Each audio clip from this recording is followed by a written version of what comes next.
要借你的肉身一用。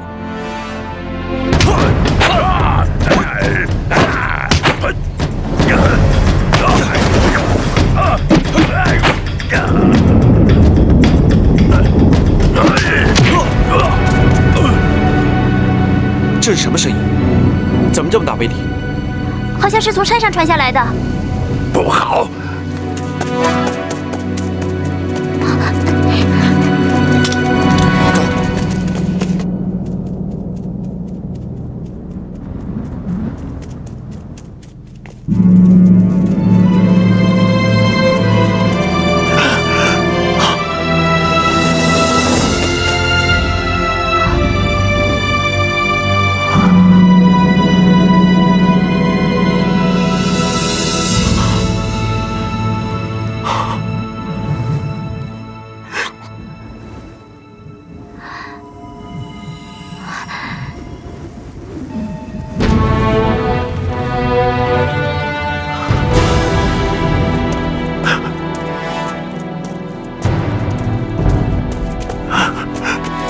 晴空师兄，晴空师兄，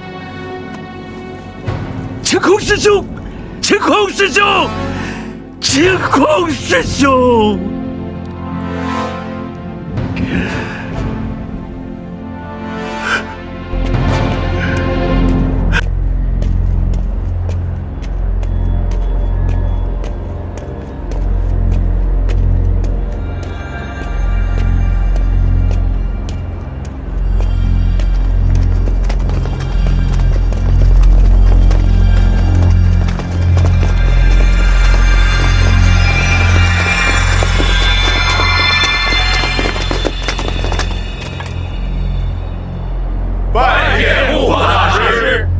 怪上的牛鼻子在哪里？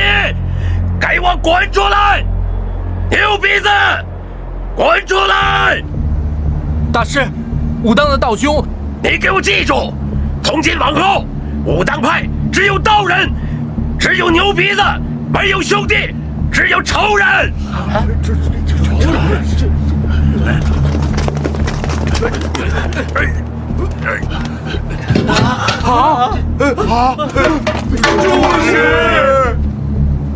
住持已经圆寂了，是被武当的贼人害死的。你们看看住持身上的剑伤，是武当派的独门剑法留下的痕迹。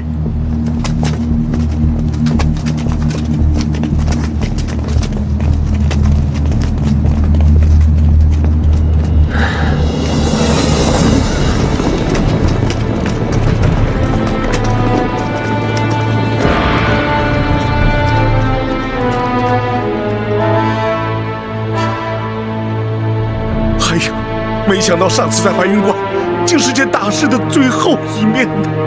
究竟发生什么事了？是啊，这到底怎么回事啊？怎么回事？他这是明知故问。牛鼻子，我今天扛着师兄的遗体上白云观，就是来讨个公道。你别血口喷人！你算个什么东西？也太放肆了！你，晴天大师，请息怒。我师兄晴空在少林闭关，没想到却遭到了你们武当的毒手。你们的住持死了，凭什么就断定是我们武当所为？有剑伤为证，你别想赖！哼，凭着几道剑伤就说是我们武当所为？我还本想去问问少林住持，我们赤松道长是怎么死的。牛鼻子，我大师别冲动，宝玉知道大概的情况，千万别冲动。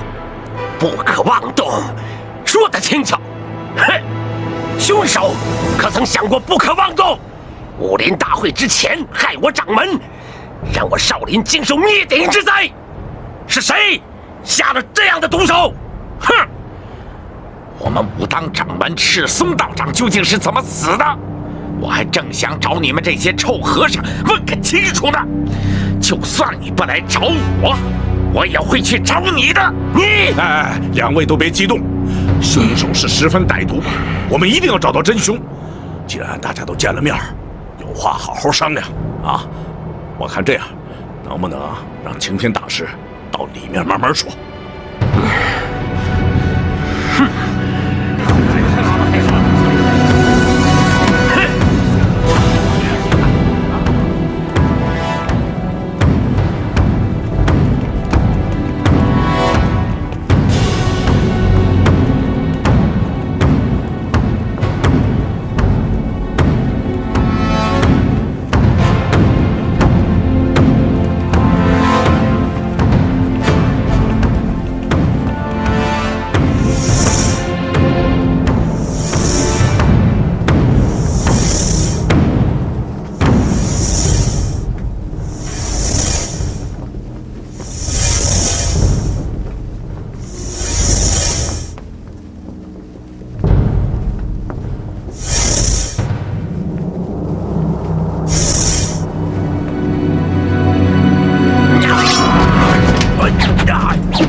这两个人在性命相搏，非出事不可。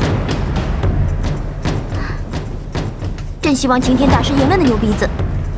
再这么下去，一定非到出人命不可。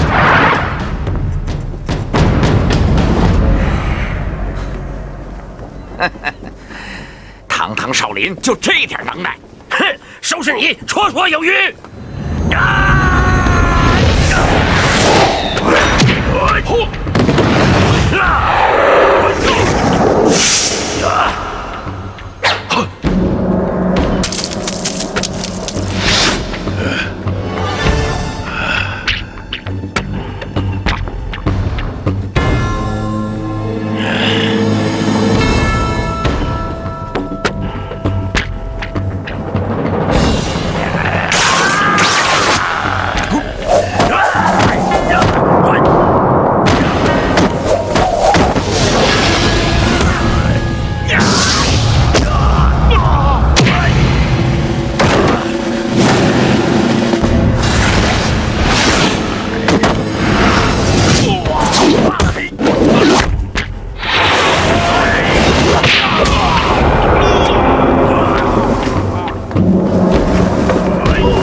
牛鼻子快不行了。顽石道长极有心计，他知道这场比武一时三刻分不出胜负，他这是在耗擎天大师的真理。那可怎么办？你不用担心，我都能看出来，我想擎天大师也一定能看出来。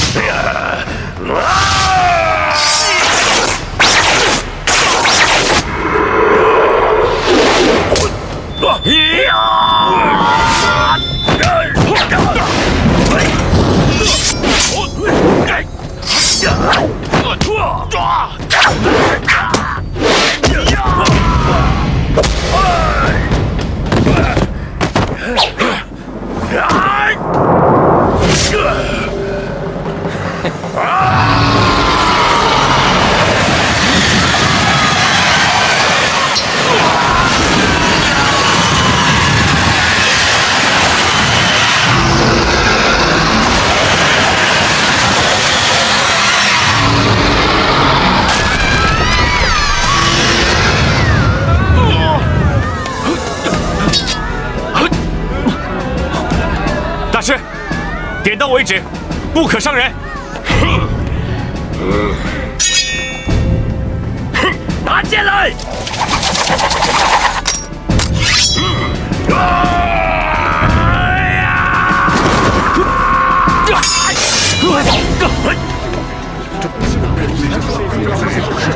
这不是胡言大造？我要你的赤霄宝剑。我先杀了你！扭动！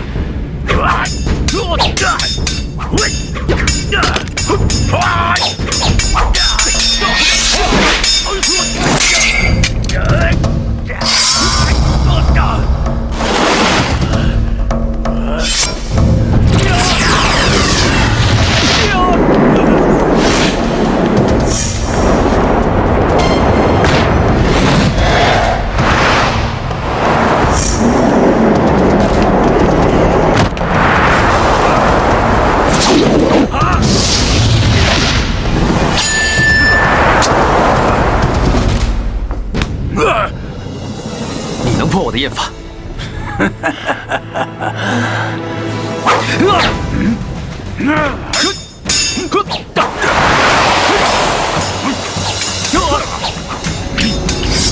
大藏，走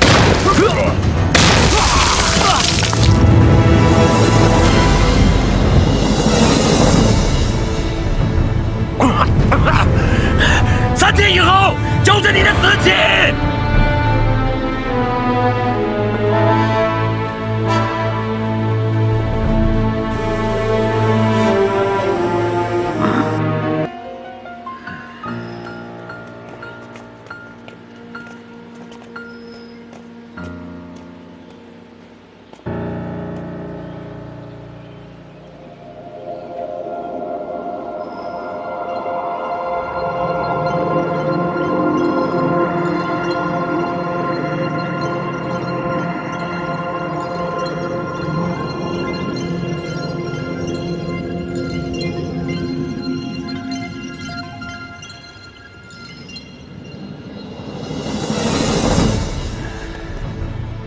吉兄，发现什么了？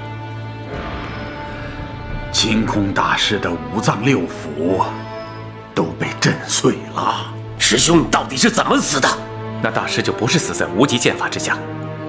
如果真是像我想象的那样，武林中从此以后就会永无宁日了。这到底是怎么回事啊？我曾经听我师父说过，在很久以前，江湖上曾有一种很奇怪的武功，叫七煞琴音。七煞琴音，会这种武功的人，是一个行为十分怪异的老者，名叫不老神仙。无数的豪杰都想铲除这个祸患，不过没有一个人打赢过他，而且全部都丧了性命。从此以后，这个人就消失了，七煞琴音也就从此失传了。那都是100多年前的事情了。原来这背后还真有人搞鬼啊！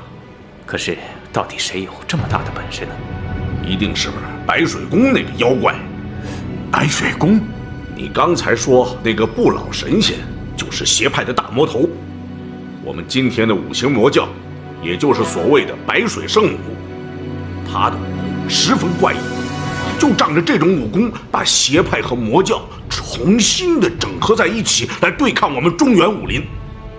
五行魔教，我少林绝不容你！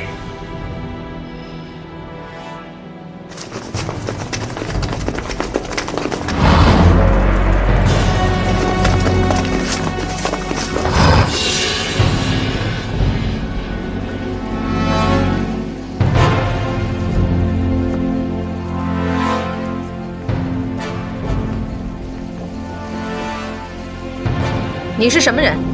老衲少林擎天。原来是你！我听说你在武林大会上伤了武当的顽石道人。老衲一时冲动，和道长动手，实在是追悔莫及。今日前来，正是要将功补过的。什么意思？老衲今日是来要你的命的。顽石不该死，该死的是你！什么乱七八糟、莫名其妙的东西！老衲今日倒是要看看，是你的七煞琴音厉害，还是我的狮子吼更强？什么七煞琴音？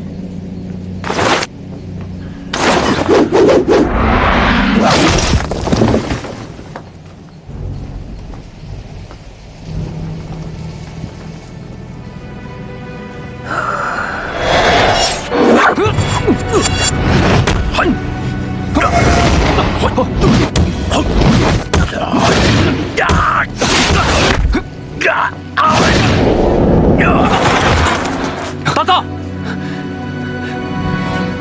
我要他的剑。哼，来的正好，反正我也没耐性再等你3天了。呀！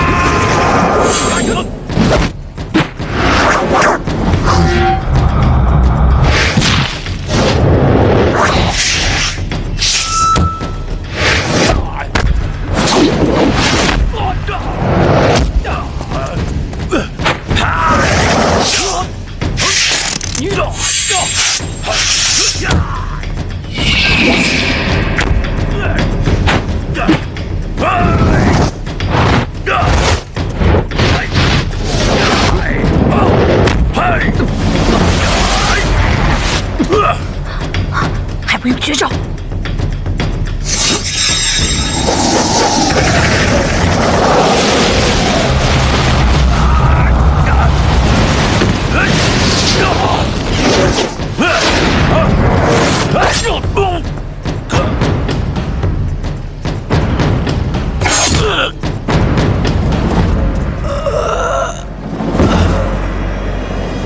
住手！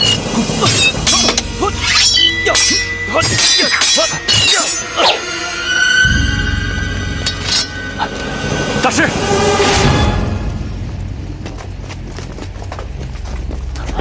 大师，大师，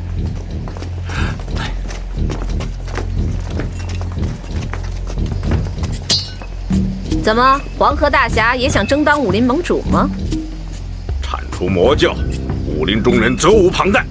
王某今天就是要争做这个武林盟主，号召天下的武林侠士，彻底剿灭你们。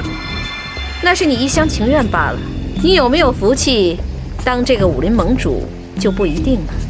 不过我倒是乐意你这个蠢材做这个武林盟主。休得放肆！黄河大侠可否答应我一件事情？如果你真的当了盟主，我希望能和你打一仗，决出胜负之后，全天下武林都要听命新盟主，不可再有什么不满和挑衅。你好像能做武林盟主一样。好，我答应你，一战定江山。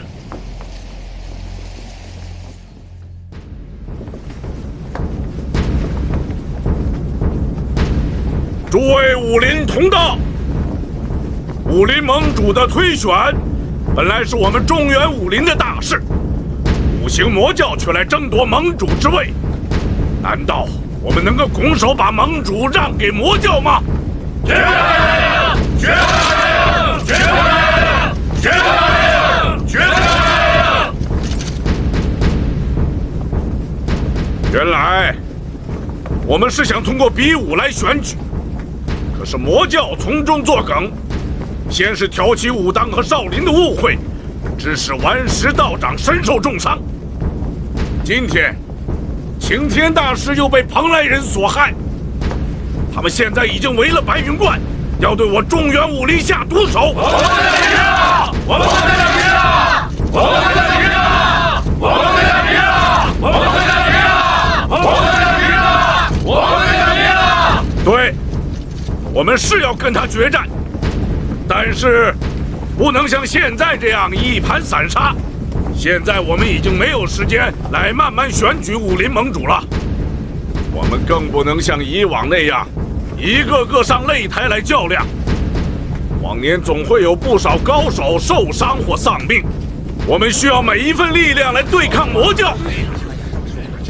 所以今天王某不才自荐出任武林盟主。如果有谁不服的话，可以上来挑战。武林盟主应该通过比武来选，怎么能自封呢？他算什么？凭什么他当武林盟主？这武还没比呢。非常时期，他也是迫不得已。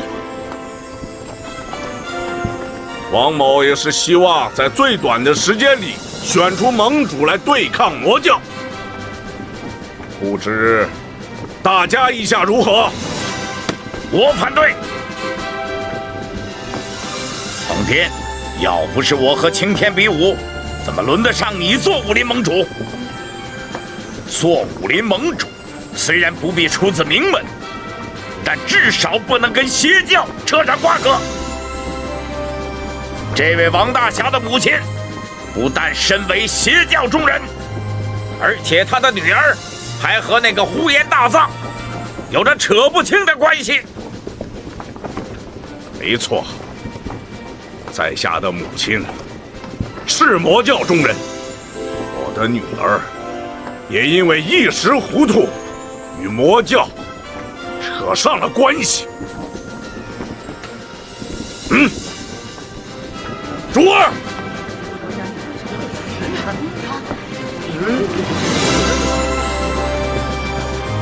珠儿怎么会在这儿？为什么还被绑起来？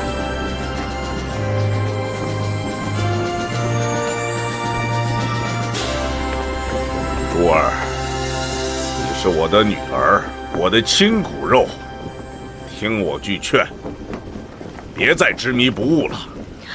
真没有想到是你啊！你亲手杀死了奶奶，我恨你，我恨你啊！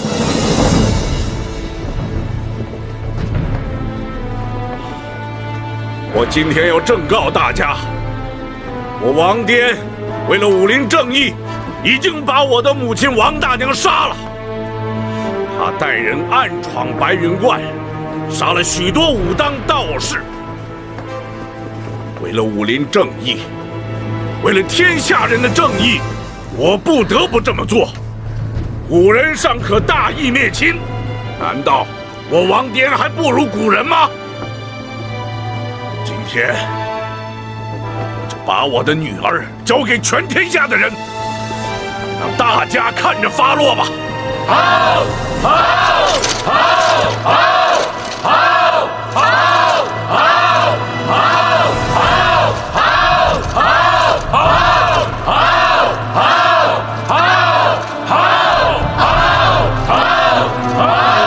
我们推荐王大侠做武林盟主，王大侠做武林盟主，王大侠做武林盟主，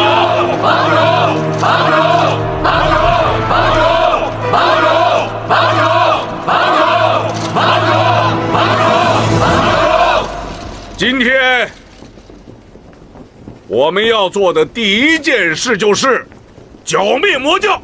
好大的口气啊！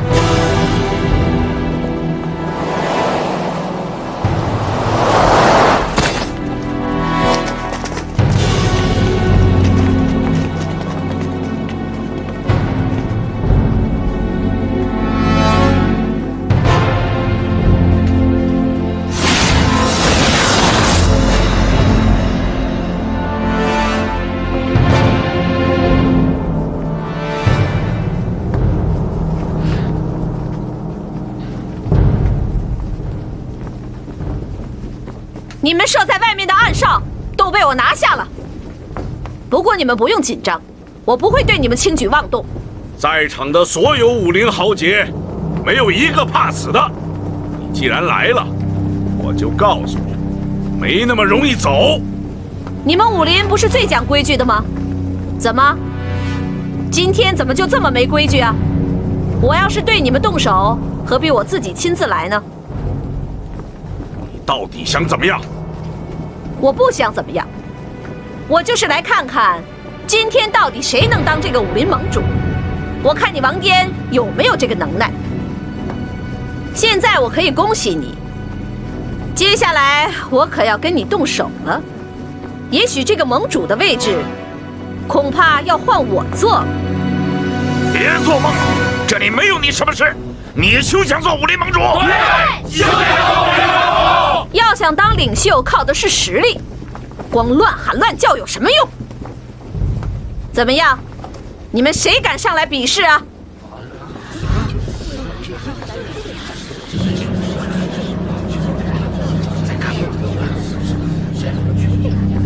王颠，你这一仗是敢打还是不敢打？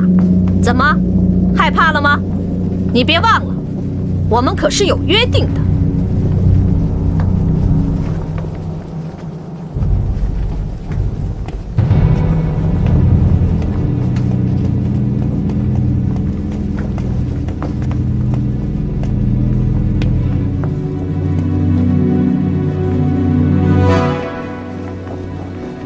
我和你比武，为了珠儿。痴人说梦！如果我赢了，赤霄宝剑和珠儿，你都交给我。你好像很有把握一样。我告诉你，赤霄宝剑你休想拿走。只要我还有一口气，我就绝不允许我的女儿和你在一起。今天的白云观，就是你的葬身之地。如果你杀了大藏，我也不会活下去了。如果我死了，就没有人阻止你们了。只要我还有一口气，绝不允许你和他在一起。慢着！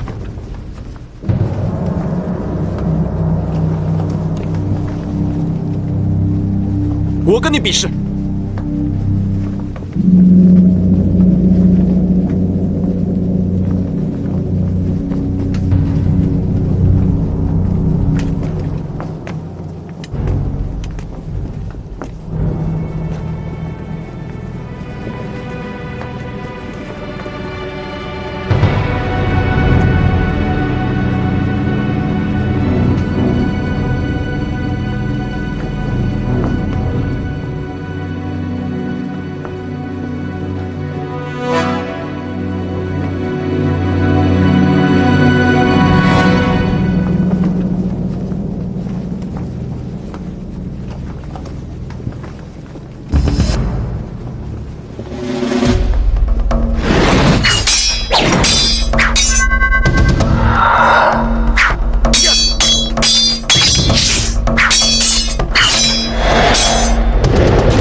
方宝玉，想不到你终于练成了一身好武功。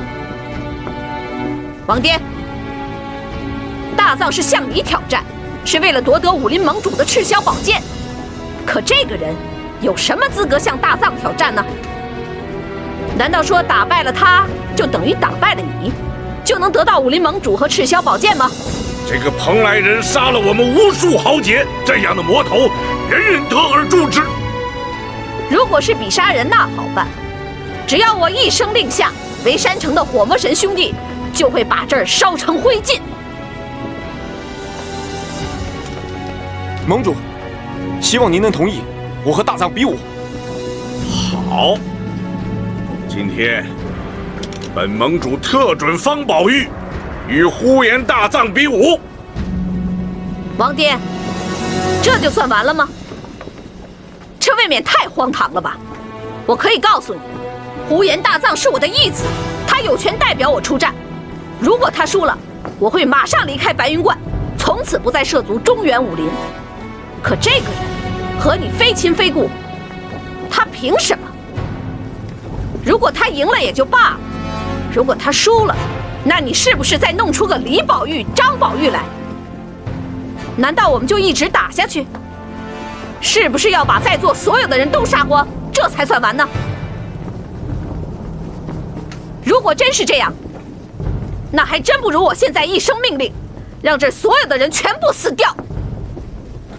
方宝玉乃清平剑客白三空之后，出身名门，与我们王家也是渊源极深。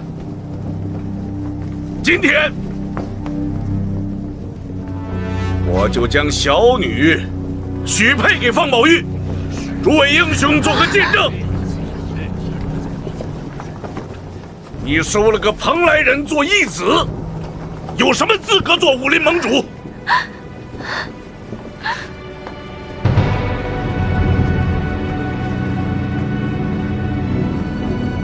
宝玉，你愿意吗？只要杀了呼延大藏，我什么都愿意。方宝玉，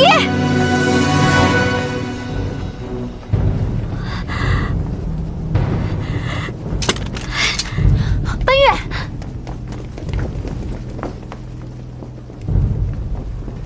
王颠，既然这样的话，那我们就选定后天比武。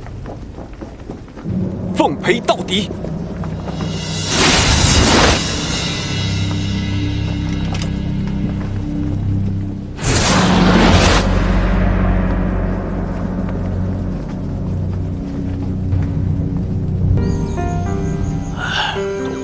一时冲动，难为了少侠。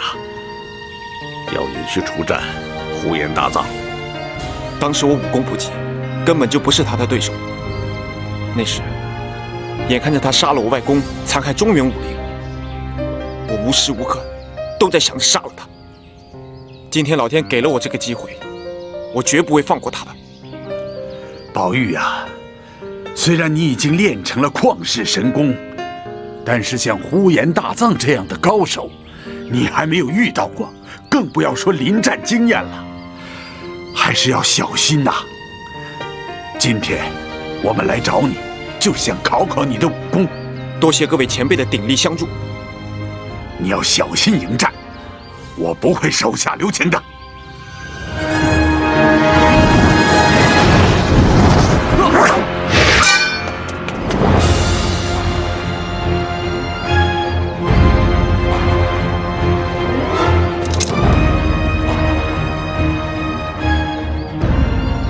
宝玉呀，今天我就用大藏的功夫来考考你。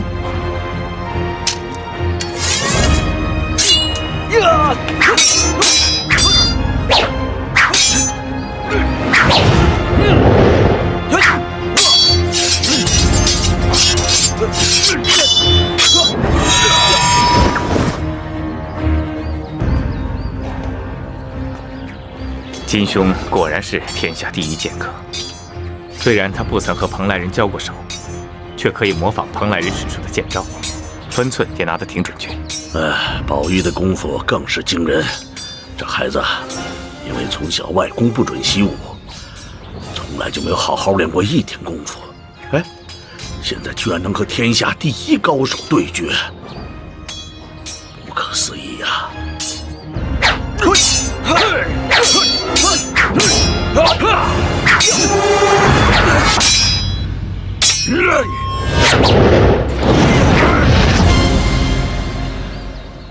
宝玉啊，你这样是绝对赢不了对方的。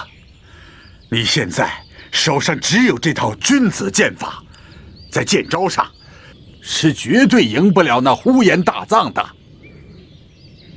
那我应该怎么办？你现在完全用戒日神功来护体，这种方法虽然能够自保，却完全不能攻击对手。只有将戒日神功和君子剑糅合在一起，才能利用你内功的优势来击败对手啊！我知道。啊，蓬莱人用的绝招叫做厌反，你可要小心呐！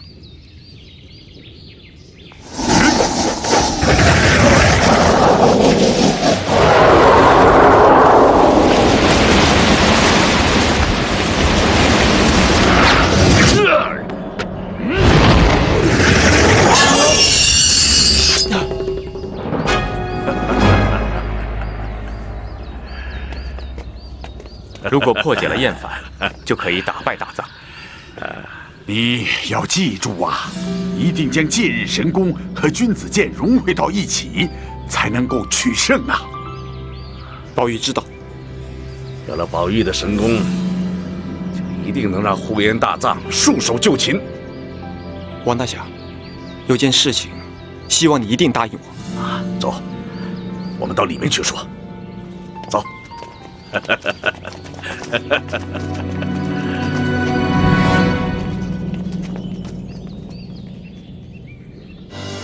出战呼延大藏，我义不容辞。不过，我绝对不能娶珠儿为妻。少侠，我知道你心里有奔月，可是我在天下人面前已经把珠儿许配给了你，现在要收回，恐怕让天下人笑话。哎，其实呢，你应该考虑清楚，再将珠儿嫁给宝玉的。既然现在宝玉都不赞成了，不如就这样算了吧。哎，就算是父母之命，那宝玉的父母也还没有答应吗？宝玉最亲的人就是白三空了，在下和清平剑客那是几十年的交情，我想宝玉的婚事，我就做主了。我说王大侠呀，我们3个人里面，你是最没有资格做主的。这当年白三空临死的时候，曾经亲自修书一封，将方宝玉托付给紫衣侯。就凭这封信，紫衣侯就是方宝玉的父亲。在下将借日神功传给了宝玉，那好歹我也算是他的师傅吧。你又算是什么呢？这天地君亲师，你是一个都不占，凭什么说嫁就嫁呀？要是让我说出来，你们3个得先发个誓，这个事儿不能让任何人知道。我们听着呢，你尽管说吧。在下这么做，完全是为了宝玉能够有把握战胜呼延大藏。我不明白。这个蓬莱人现在最在意的就是我那个宝贝女儿了。如果让宝玉和珠儿成亲，那个蓬莱人一定心智大乱。到了那天，宝玉你和他比武的时候，旁边站着珠儿，你们说呼延大藏他还怎么打？这招攻心为上确实是厉害。不要说宝玉已经将神功练成，就是没有练成，也有很大的机会在比武中占得上风啊。不管怎么样，我绝对不能娶珠儿为妻。所以你们几个现在最重要的是不能让任何人知道这件事，否则的话那就是前功尽弃了。至于婚礼嘛，还是要举行。宝玉，我答应你和奔月成亲，真的。不过对外要称是和珠儿成亲。这招瞒天过海，如果要是成功了，呼延大藏他是必死无疑呀！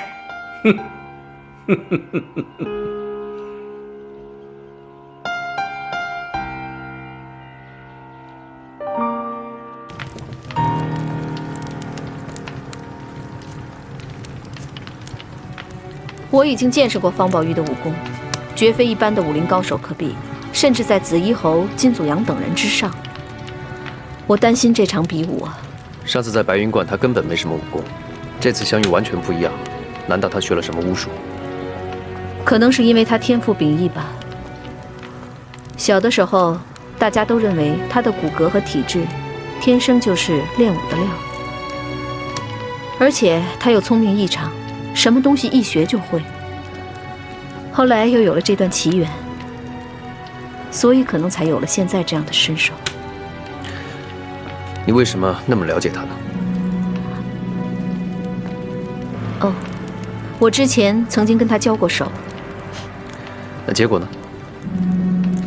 你要想取胜，蛮拼是不行的，更别指望想在招式上取胜。如果想在招式上取胜的话，那我该怎么做？你的绝招就是厌反。你上一次利用厌反打败了赤松等人，那是因为他们从来没有见过这一招，你突然发技，他们措手不及，所以你才有了这样的机会。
是怎么搞的？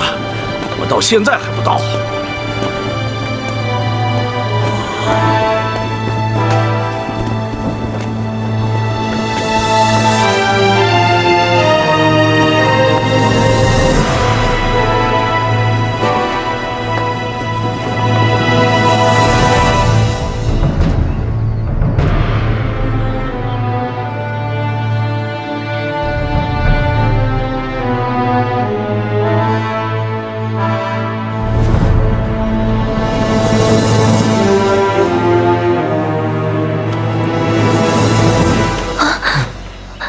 在这里，你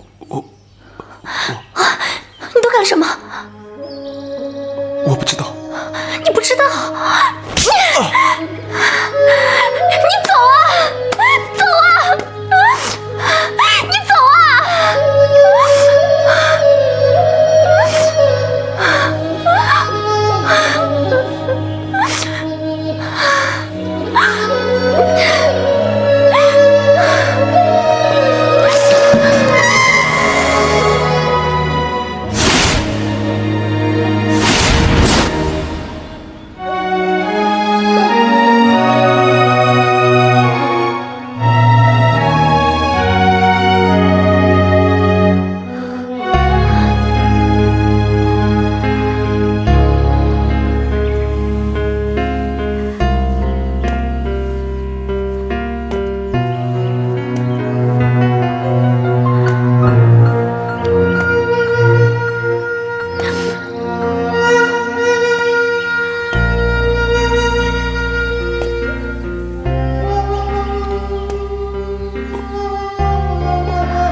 为什么？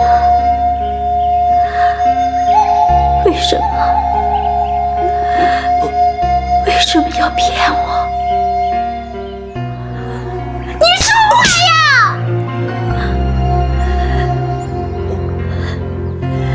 你说你要练剑，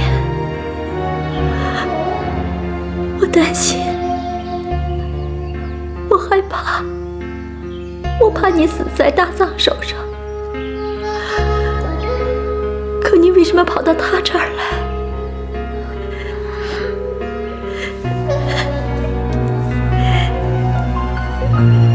你安的是什么心？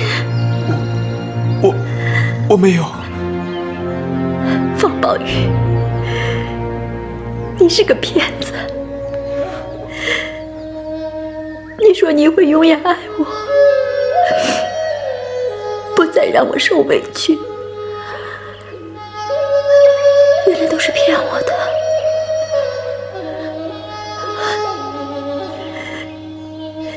你是不是对他也说同样的话？那你为什么不去娶她，反而要来假惺惺的娶我？我没有，我不知道，我什么都不知道。我知道了，你还是忘不了你的青梅竹马。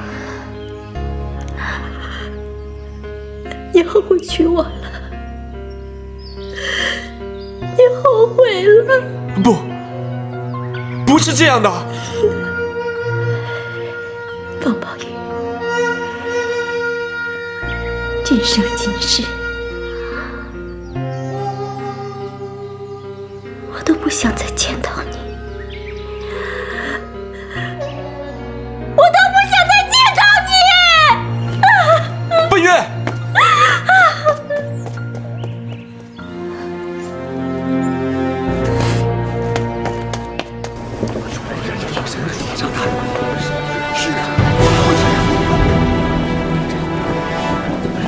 方宝玉在哪里？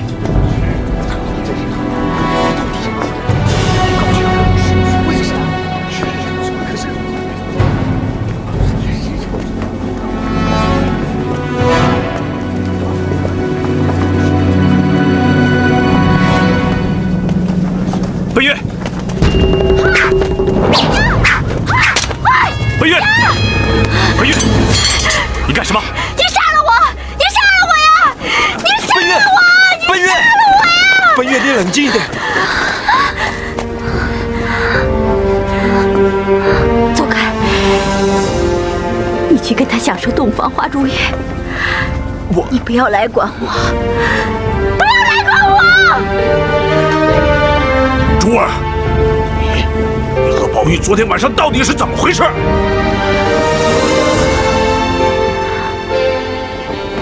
对了，宝玉，把这件事情说清楚。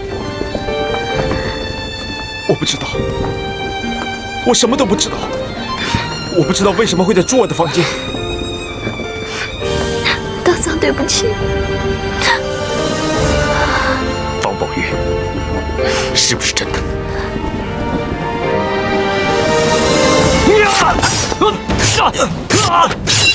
听我解释！不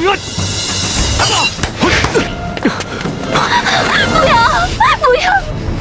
不要！不要！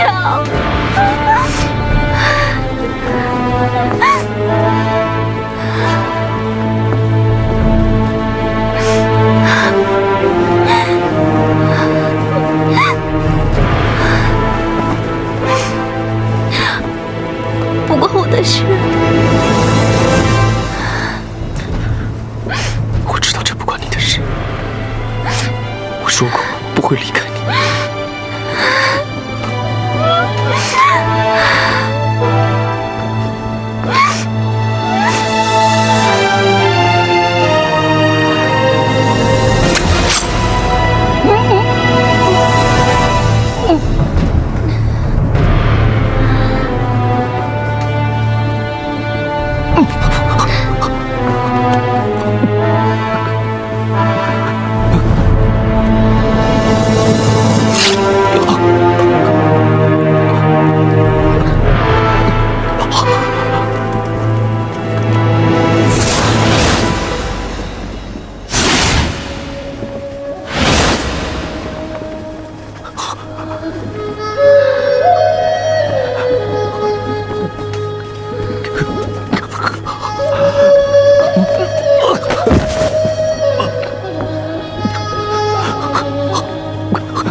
所有人统统不得好死！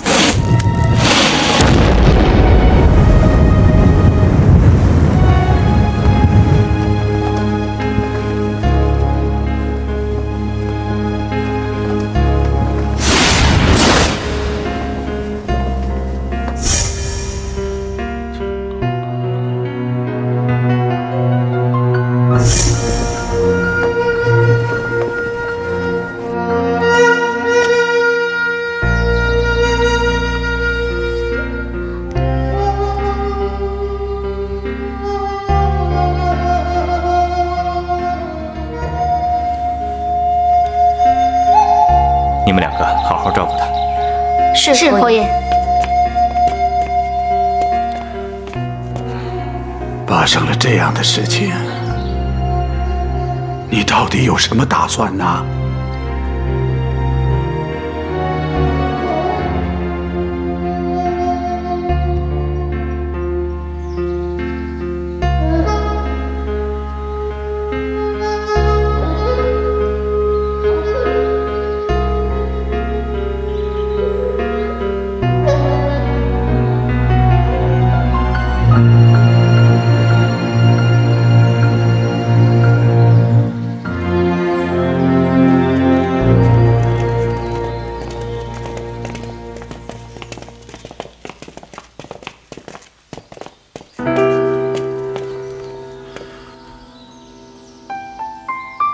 为什么？你们说，这是为什么？怎么会变成这个样子？我到现在还没理出个头绪来。为什么洞房里的本月却会变成了珠儿？明明和我结婚的是本月，为什么我会在珠儿的房间里？是啊，这事儿就更奇怪了。哎，宝玉，你再好好想想，昨天晚上我什么也想不起来。为什么会发生这样的事情？而且珠儿为什么会变成这样？他为什么要杀大藏？他不是一直都爱着大藏吗？难道说他听了我的话，他后悔了？他不再爱他了？几位，依我看来，珠儿好像是被人下了毒，才会杀大藏的。侯爷，何以见得？珠儿走入广场的时候，双目朦胧，目光凶狠。诸位行走江湖多年，想必也都知道，这种症状就是中蛊之象。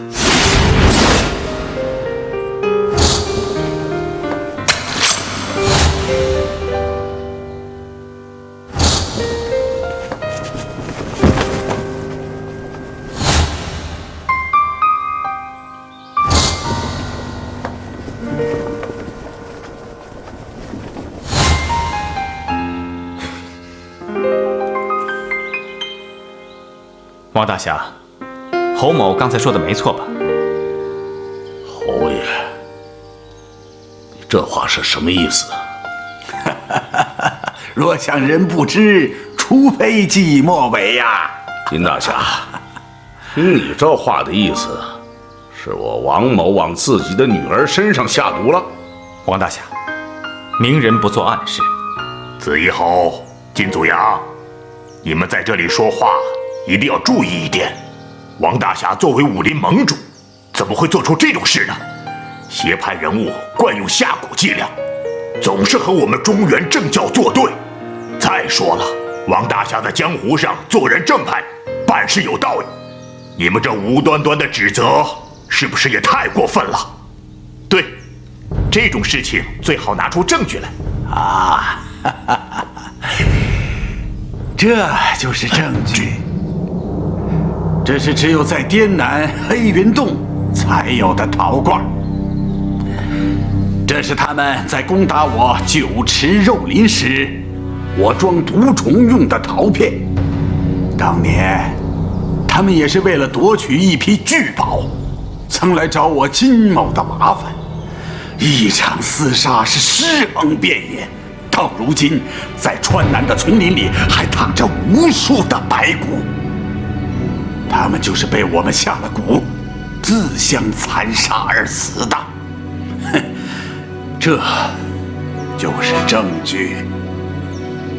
明眼人一看就知道发生什么事了。是不是你？是不是你对珠儿下了蛊？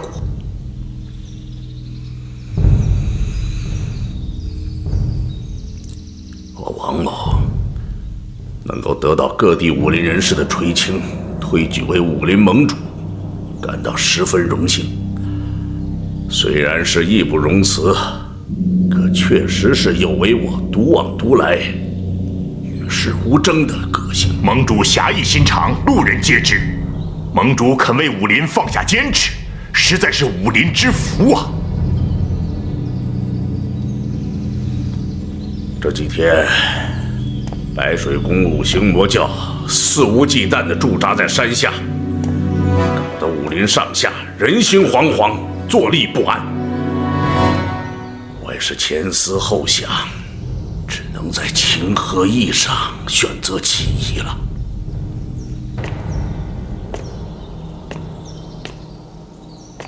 所以你利用了珠儿，为了帮助你宝玉战胜大藏，挫败魔教的锐气，我往珠儿身上施了蛊，刀上喂了毒，就是想让他一刀毙命。而大藏伤不了珠儿。你为什么要这样做？我这样做是为了天下武林的安危。别说是牺牲一个珠儿，就是搭上我这条命也在所不惜。哎呀，这就是人们常说的“我不入地狱，谁入地狱”嘛。黄河狂侠，身为武林盟主，竟然会做出这种不道德的事情，有失盟主的身份。这事我做错了吗？跟那些邪魔歪道还讲什么仁义呀？那呼延大藏杀了我们中原多少人呢？那些魔教又害了我们多少豪杰？他们讲仁义了吗？没错，我是往女儿身上施了蛊，那就是因为我知道这是下三滥的伎俩，我不忍心往别人身上使。你们以为我给自己女儿施蛊，眼看着自己的骨肉受苦，我心里好受啊！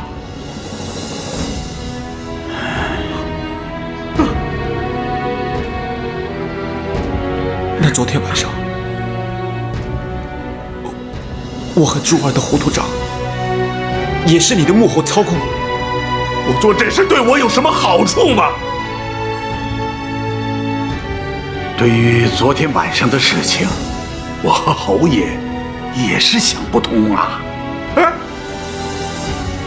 皇天在上，是我同意宝玉和奔月的婚事的。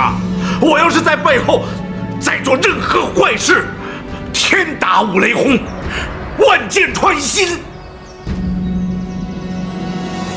不行，我一定要将珠儿救出来。她身陷魔教，危在旦夕，我不能坐视不理。盟主，无论你对珠儿做过什么，等我把珠儿救出来，请你帮她解毒。珠儿，我的孩子。侯爷，侯爷，奔月醒了，他想见宝玉。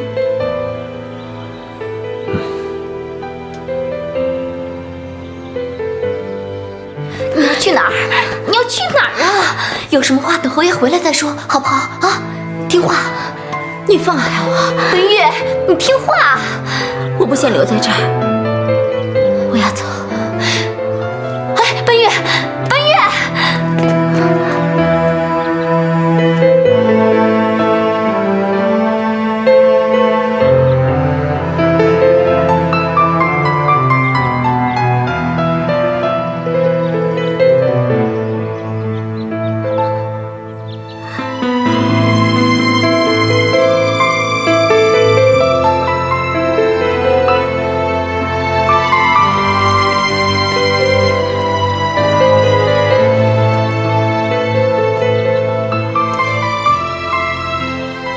奔月，你相信我，事情不是你想的那样，我是被人陷害的。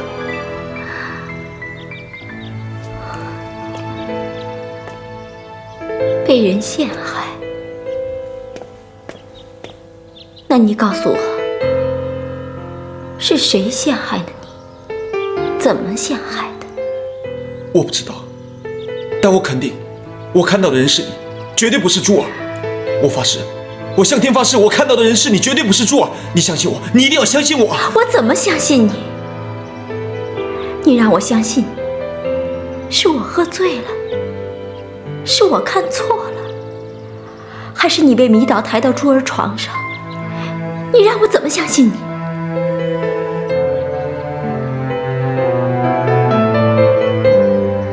我知道，我是跳进黄河也洗不清了。等我把珠儿救出来，再当面向你解释。到了这个时候，你还想着他？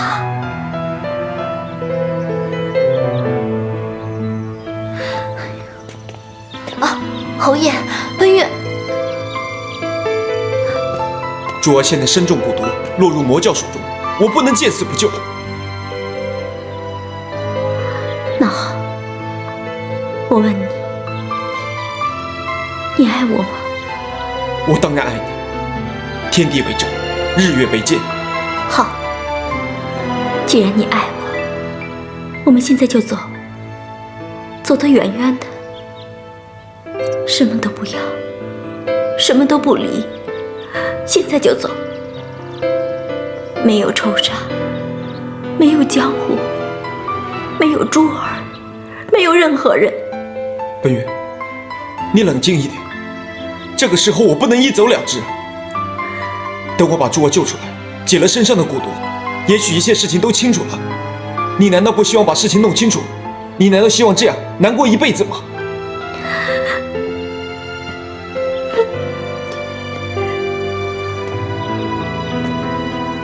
本月，宝玉说的没有错，你要冷静点。我怎么冷静？事情发生在我的身上，你让我怎么冷静？救珠儿我同意，可为什么一定是他？你不也是大侠吗？你为什么不去？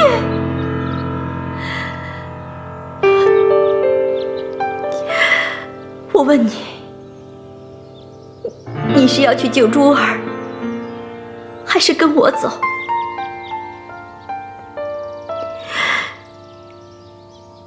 你如果去救他，我们就恩断义绝。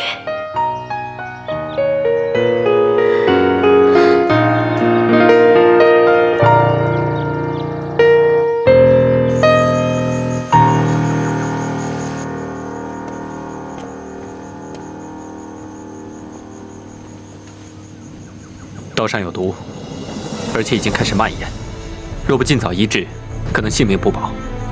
可是这里少医少药的，我们要怎么治呢？神母，这个女孩怎么办？去死吧！大藏，大藏呢？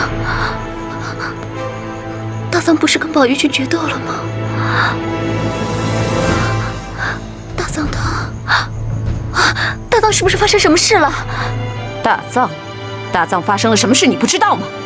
啊，你刚才对他做了什么你不知道吗？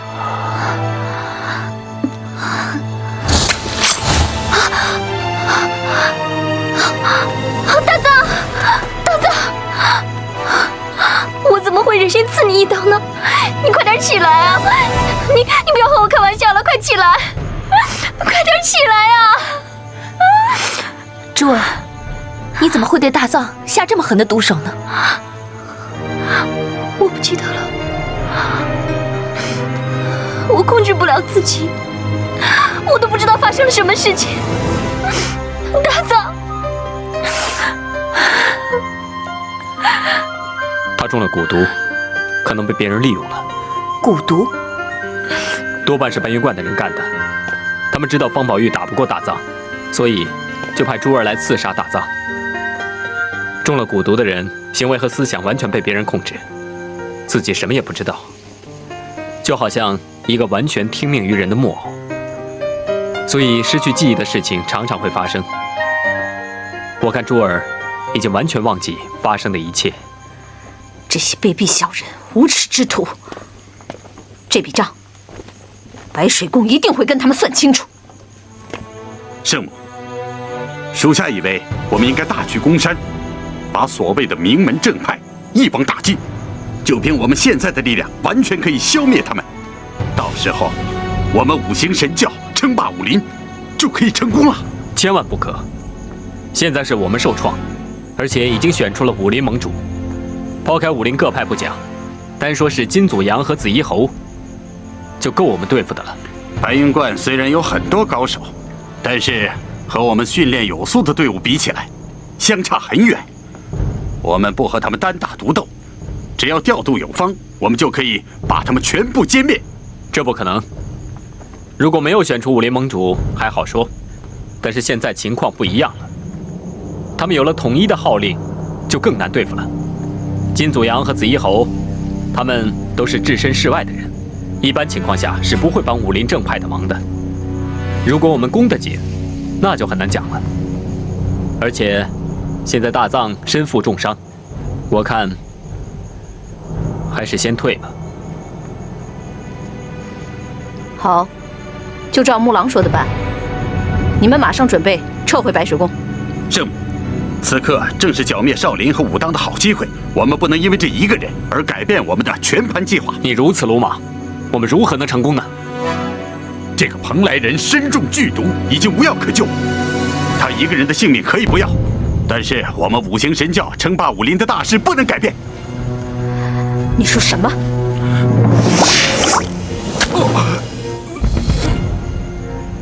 你已经中了我的神水之毒，马上回到白水宫等候我的命令。救不救人跟你没有关系，称霸不称霸武林更不需要你操心。滚！属下告退。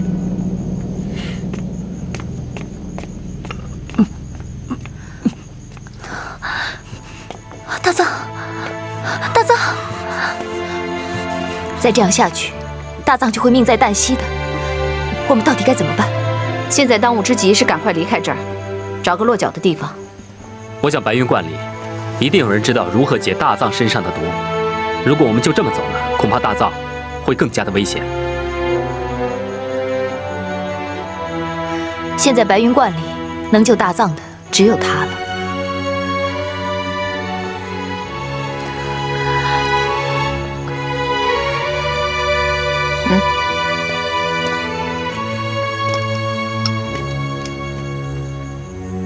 把这个给他，他就会明白的。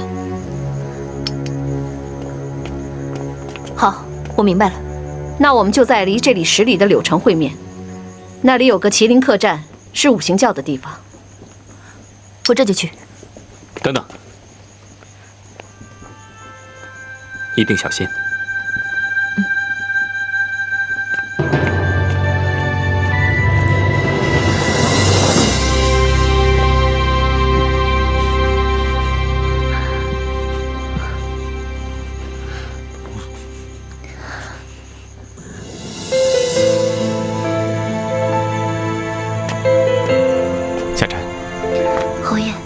奔月怎么样了？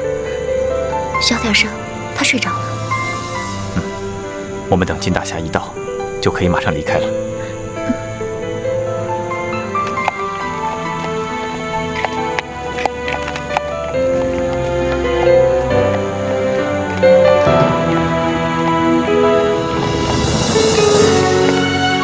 白水圣母毕竟是邪教，所以你们要小心一点。我曾经救过木狼神君和脱尘。他们2个只是因为一时无奈才投身白水宫，所以我想劝劝他们帮我一个忙。不过万事要小心点，不可鲁莽。是，不过我怕一时难以发现他们的行踪。其实那个地方很接近他们的营地，也是擎天大师和大藏交手的地方。你朝着那个方向去的话，应该没有问题。宝玉啊，你虽然武功高强，但终究涉世未深，遇事可需要小心呐。宝玉知道。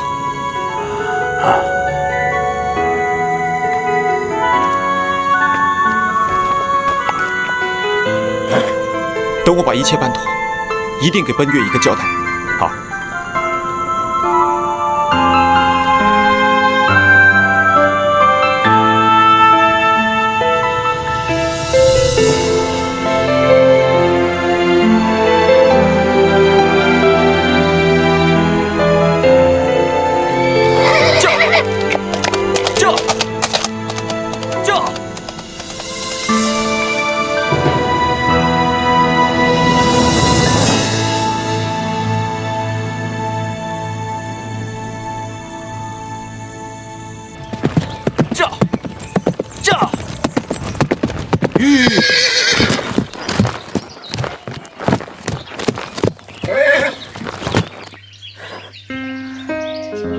脱尘，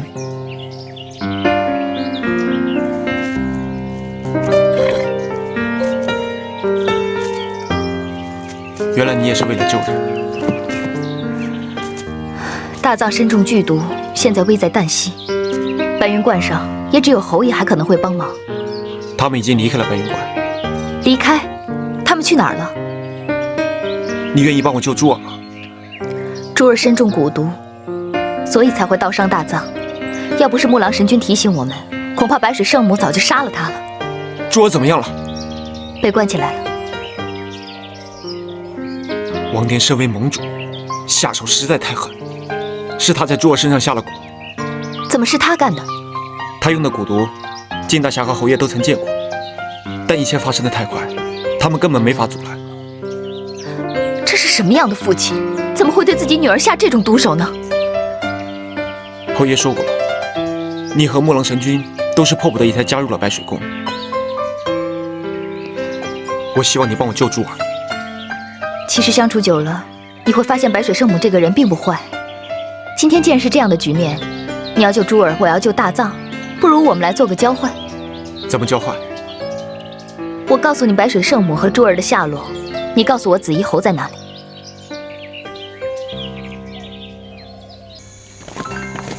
哦，侯爷。你们先带奔月回侯府老宅，我和金大侠还有事情要办。我们会的。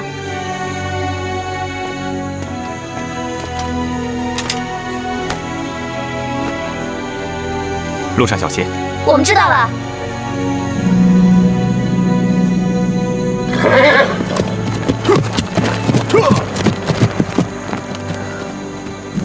走，奔月，吃东西了。奔月，啊，奔月呢？不是一直在里边吗？车夫，请问这里面的姑娘呢？她好像往那边去了。你为什么不拦着她？我别多说了，快追，走。奔月，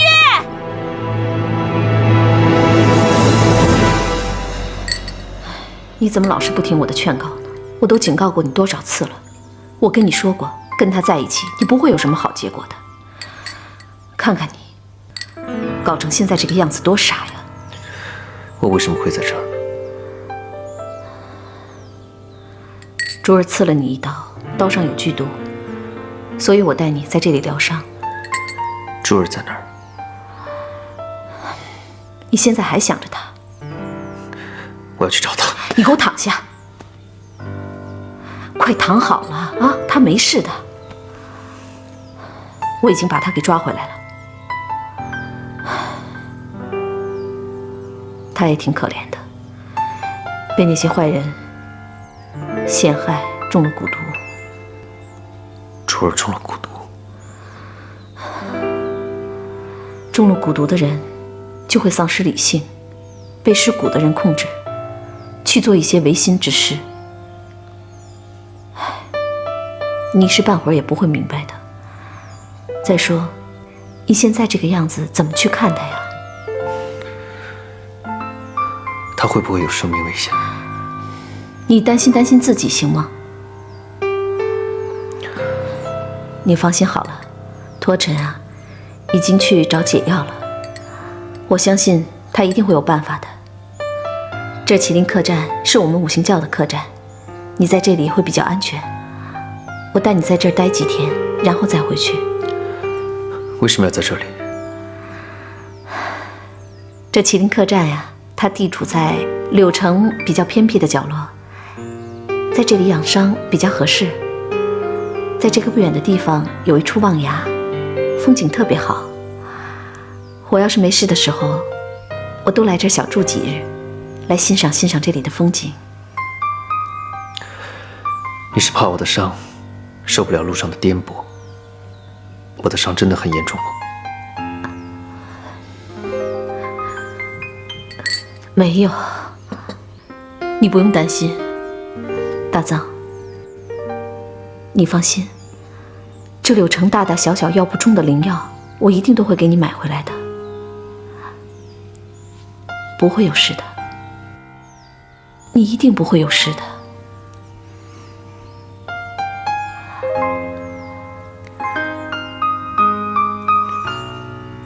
你为什么对我那么好？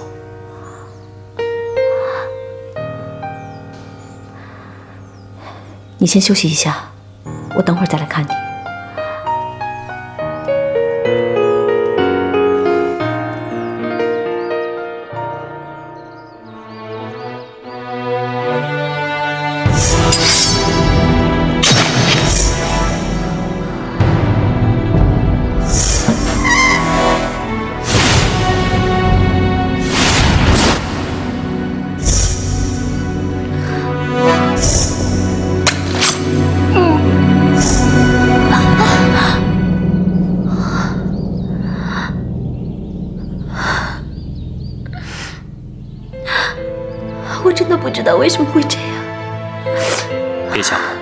不是你的错，你是被别人利用了。我刚才做梦，又梦见了我奶奶惨死在我爹的剑下。你爹杀了他亲娘，像这种人还真是少见。我爹狠心的利用我，我无法抵抗。但他要我杀害大藏，我却1000-10000个不愿意。我真的不想伤害他。我知道，他没事的。你是中了毒，所以你根本没有办法控制自己。我哪里还有脸面见大藏？唯一的办法就是离开这里。你能去哪儿？天涯海角，只要不再见大藏，不见到我爹，天地间总该有我的容身之处。你身负剧毒，随时都有可能发作。你一个人走，出了事情怎么办？一切就看上天的安排。别想太多了，好好休息吧。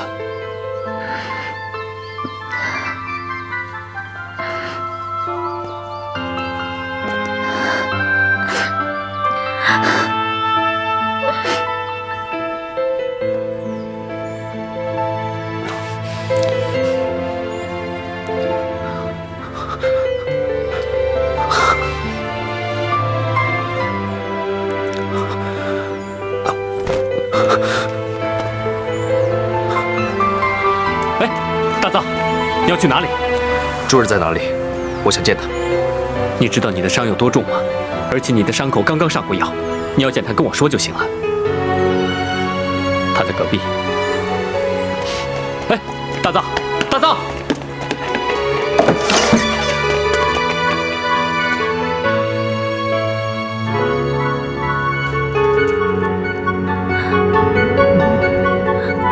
为什么？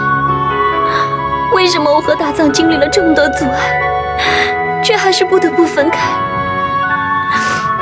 为什么老天爷要这样对我？奶奶，我已生无可恋，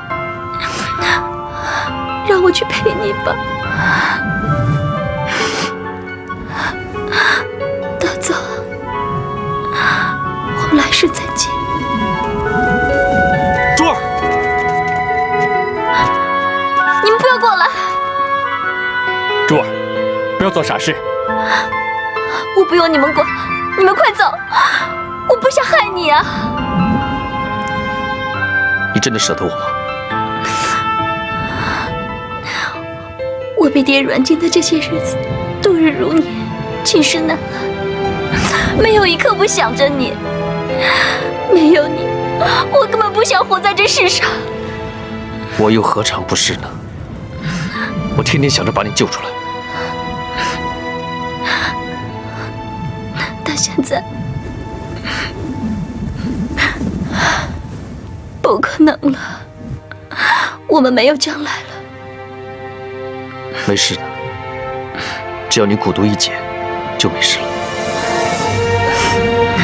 我根本没有脸面见你，我已经不是清白之身了。我没怪过你，我从来没怪过你。这已经不重要了。全天下的女子都想把自己献给最心爱的人，如果不能，就是不贞不洁，不清不白，根本就无地自容。我不管，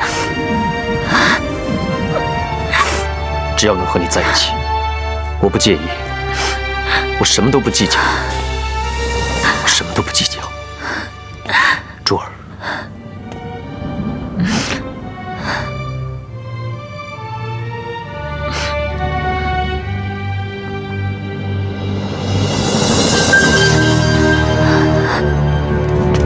不要！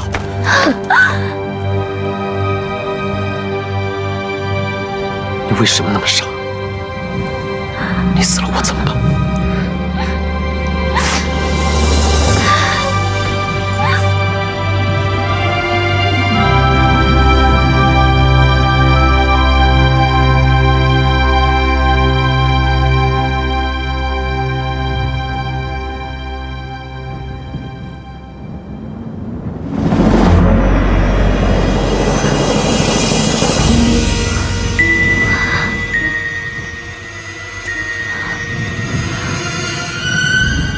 对不起，我们分开吧。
大藏！大藏！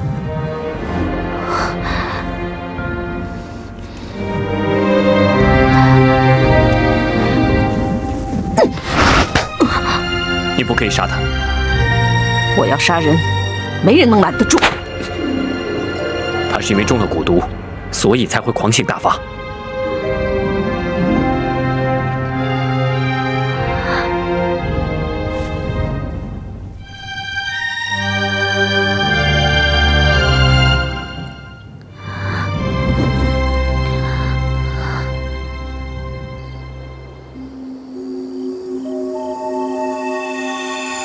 白水圣母为何如此着急呼延大藏的安危？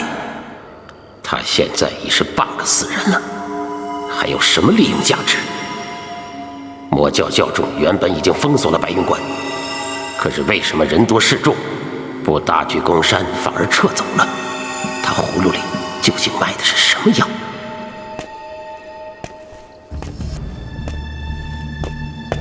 我已等你2个时辰了，一时间走不开。哼！我忘了王大侠今非昔比，现在贵为武林盟主，地位高了，连我白三空的事都不管了。白掌门找王某究竟有什么事儿啊？王爹，我吩咐你要确保宝玉的安全，可你为什么用这种手段把大藏和宝玉的决斗给弄砸了？啊！我长久以来处心积虑的布局，全让你给毁了，你知不知道？白掌门要真的重视这件事儿，为何要假手于人呢？好，此事暂不追究。可你为何要利用宝玉，从圣母手上把你女儿救出来？你这么做，简直无视她的安危，完全没有把我放在眼里。这可是他主动请缨，心甘情愿啊！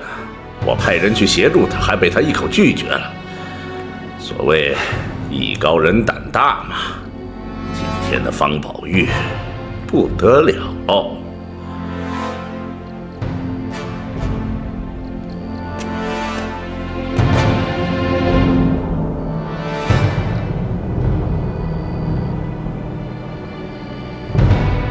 白掌门神功盖世，区区一个白水圣母岂是你的对手？只要你出面干涉，宝玉定会安然无恙。要是让我王某大费周折出手援助，只怕又不合你白掌门的心意，还怪我王某办事不当，搞砸了局面。倒不如你白掌门亲自出手来的痛快。我这话说的对吧？一招得势，语无伦次。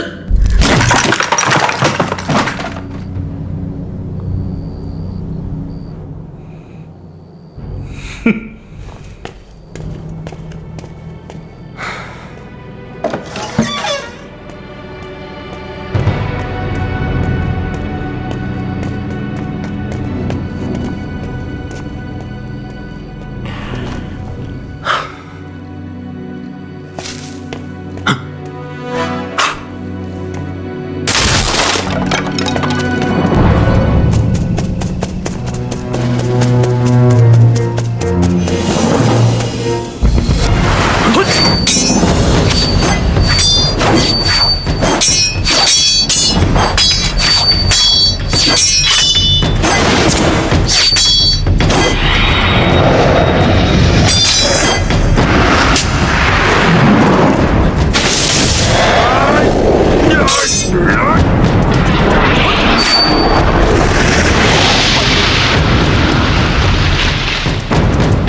此人肯定是我在白云观上遇到的那个人。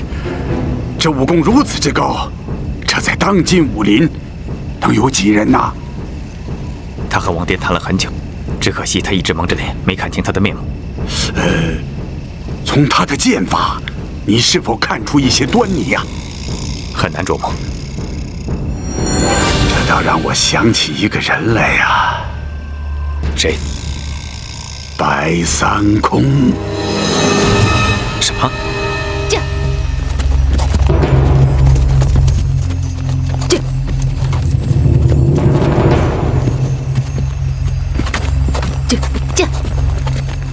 郡主，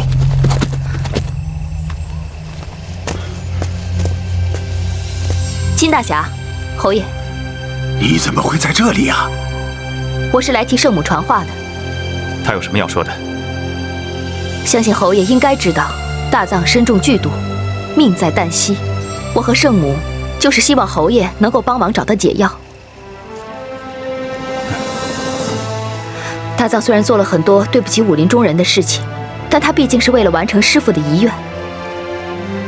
能不能够请侯爷既往不咎，伸手救大藏一命？救不救他，你自己考虑吧。我去追查那个神秘人的身份。啊，告辞了。告辞。大藏来我们中原夺我们的名剑，还杀了赤松道长。如果我帮他的话，就是对不起中原武林。你叫我如何是好？侯爷不是说过，不再过问武林中的事，只凭良心做事吗？我现在也是凭良心回答你，我不能帮你。好，既然侯爷是凭良心做事，我也劝解不了你。圣母让我把这个交给你，她说你看了这个就会明白。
大藏怎么样了？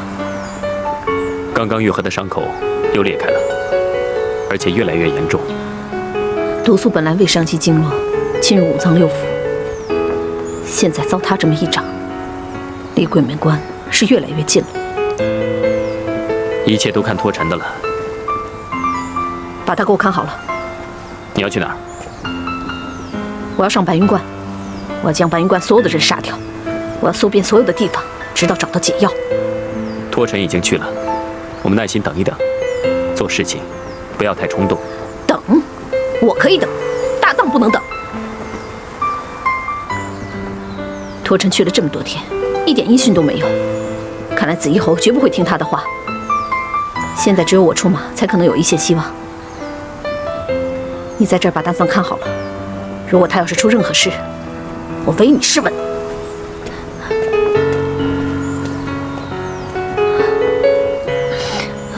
孟老神君，你能不能帮我个忙？珠儿，请你见谅，我帮不了你。我不是想走，我求你杀了我，我只图个干脆，你就成全我吧。我杀了你有用吗？如果我早知道你会捅大藏一刀，我早就杀了你了。现在大错已经酿成，杀了你也没用。你不用多想了，等紫衣侯一到，一定可以救大藏，也可以帮你驱除体内的蛊毒。到时候，什么事情都迎刃而解了。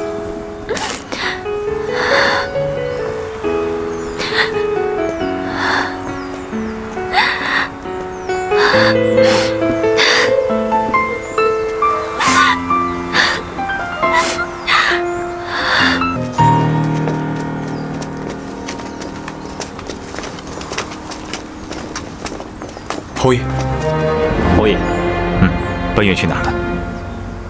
他去追圣母了。他上哪儿追去了？临走的时候，一句话也没有留下。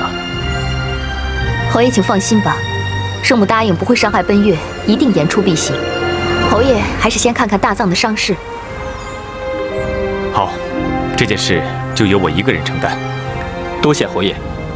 宝玉，快带珠儿回白云观吧，这里有我照顾。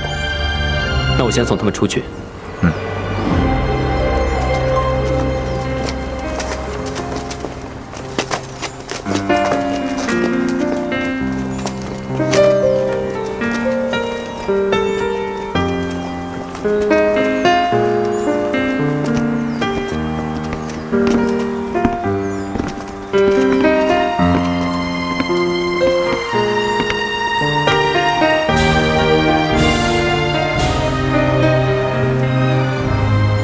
虽然我们曾经是敌人，但是今天我要感谢你跟紫衣侯的鼎力相助，也希望你能够早日解除珠儿体内的毒。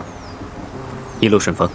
我们依然是敌人，不过今天的重点不在这里罢了。你放心吧，紫衣侯身上有解药，他已经答应为大藏解毒。你多保重。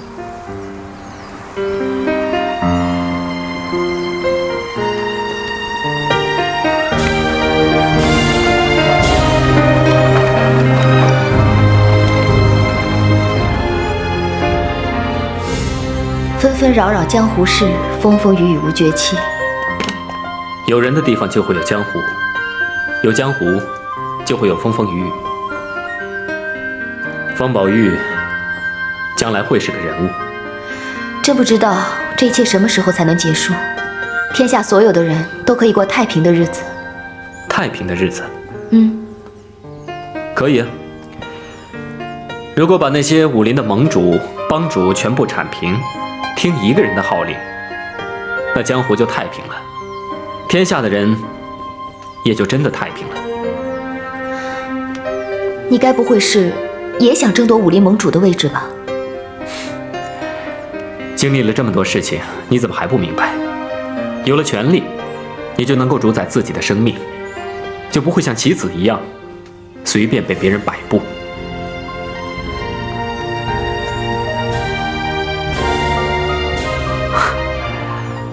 别多想了，你看我这个样子，你觉得可能吗？不过也许你说的对，只有拥有权力，才可以掌握自己的命运。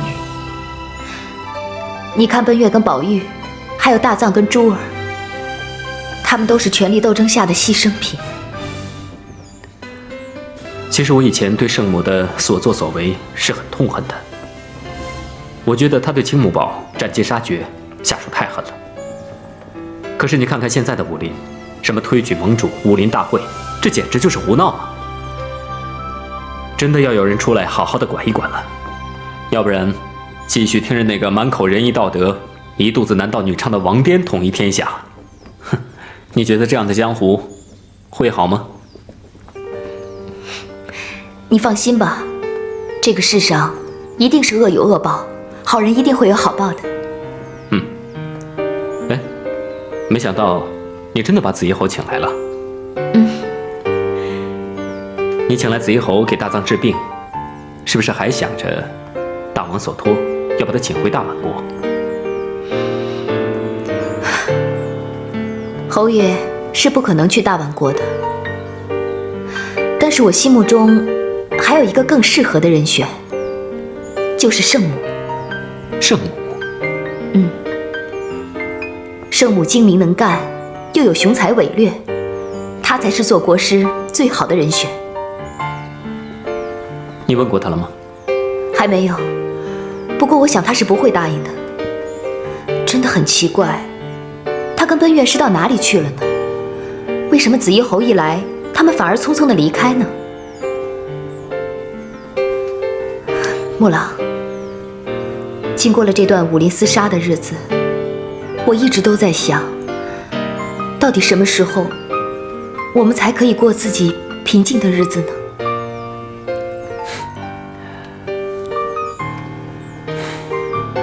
等江湖真的太平了，我就带你去过我们想过的生活。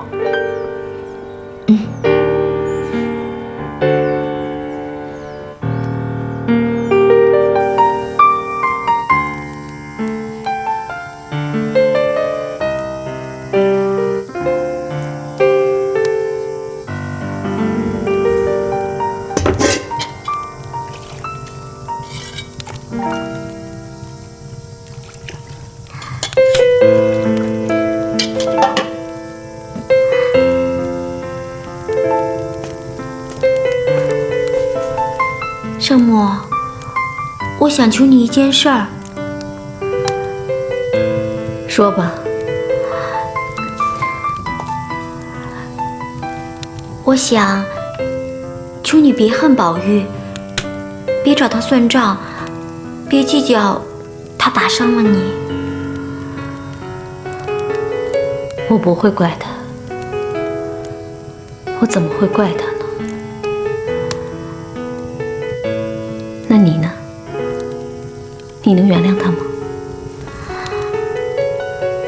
当初他抛下了我去找珠儿，我的确很恨他。但是后来想一想，珠儿的遭遇很可怜，他也需要宝玉的帮助，所以就没有那么恨了。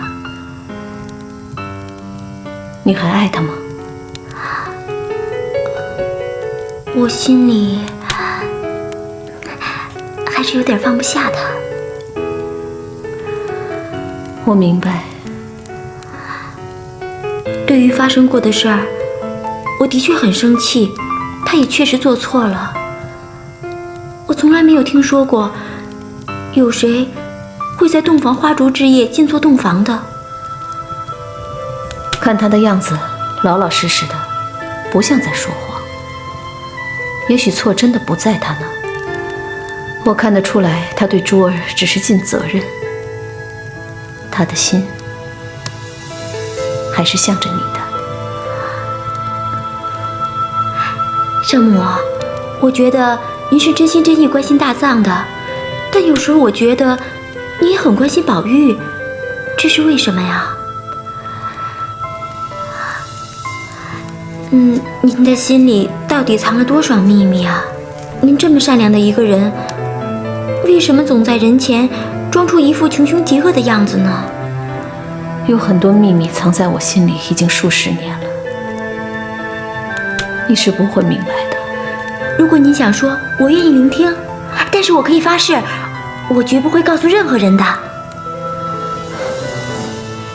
这么久了，很多事情都无从说起了。不过没有关系啊，我们还有很长的时间，您可以慢慢讲给我听啊。有什么好说的？很多事情你是不会懂的。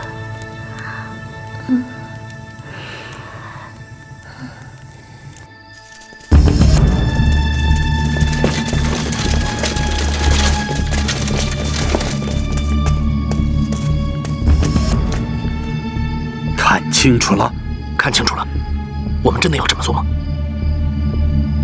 他现在受了伤，我们不趁这个时候动手，能拿到解药吗？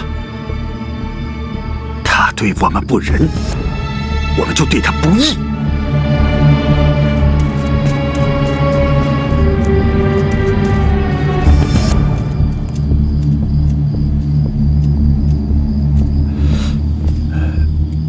属下参见圣母。你来干什么？属下得知圣母被方宝玉打伤，所以前来营救。这里不需要你，不是让你回白水宫了吗？属下已经悔不当初。此刻杀人神水之毒已经开始发作，望圣母开恩赐救命神水给属下解毒。进来吧。是。